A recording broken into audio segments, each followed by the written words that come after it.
What happens if you break a binding vow? Let's talk about it. Well, first, we need to talk about what type of binding vow we're dealing with because there are two types. You can make a binding vow with yourself or you can make one with someone else, and the consequences are different. So, if you break a personal binding vow, you typically will only lose whatever benefit you gained from that binding vow in the first place. For example, with Nanami's overtime, he limits his cursed energy during the day so that he has an excess at night. So if he were to break that by using more than his limit during the day, he would just no longer get this excess at night, right?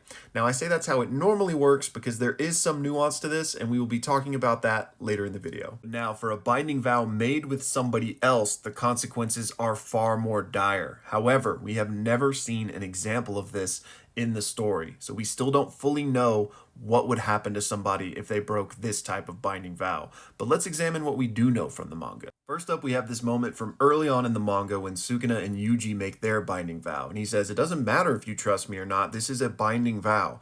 I'm the one who will be punished if I break it." And it's not just Sukuna who takes this seriously. Here we have Kenny warning Mekamaru about breaking a binding vow with somebody else, saying it's a whole different beast than breaking a binding vow you've made with yourself. This is in the moment where they're doing their deal with Mekamaru. He goes on to say that the penalty for doing this is unknown, whereas in a personal binding vow, you just lose what you've got. He warns him several times in this scene, just showing how serious he takes this, saying that if you break a binding vow like this, we don't know what or when the retribution will come. So even though we have still never seen what happens when somebody breaks a binding vow in this way, the fact that characters as strong and knowledgeable as Sukuna and Kenjaku respect them enough to take them seriously tells us that the consequences are dire. So what might these consequences be? Well, I know a lot of people think you might just get straight up taken out. But I'm not of that opinion, because I think if that were to be the case, they would just say that. There's no reason to shroud that in mystery. For example, Kenny could have just told Mahito, "Hey, you better heal Mekamaru, because if you don't, you're gonna literally die," right? And that's not what he does.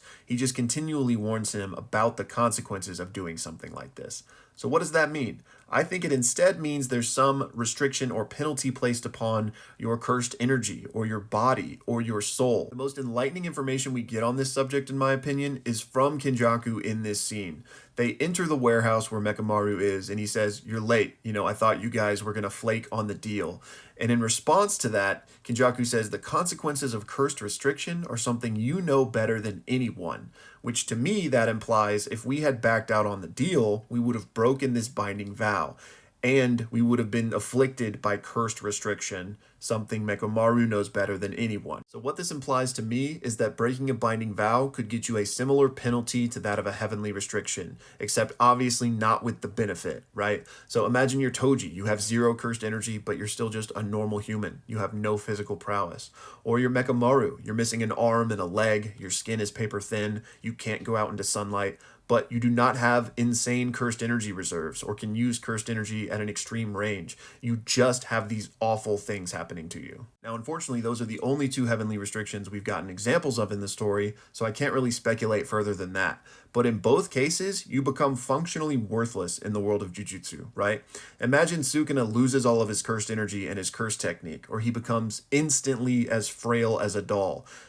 He's no threat at all. No one is a threat at all at that point. So I think that realm is where the penalties lie. I also think that at some point we're poised to see this in the story. It feels like there's been too much buildup for Gege to never give us an example of this happening. Now, at the start of this video, I alluded to some nuance with personal binding vows. If you break one, you just lose whatever benefit you gained, right? Well, what's going on in this situation with Miwa? Remember, she made a binding vow with her sword strike to basically put all of herself into it, her past, present, and future. She'll never swing a sword again after this in exchange for it being as powerful as possible. Well, we know that didn't work, right? So what if she breaks this binding vow? What if she picks up a sword again? She can't exactly lose the benefit she got because it already happened. So, in my opinion, this is more akin to a binding vow with somebody else.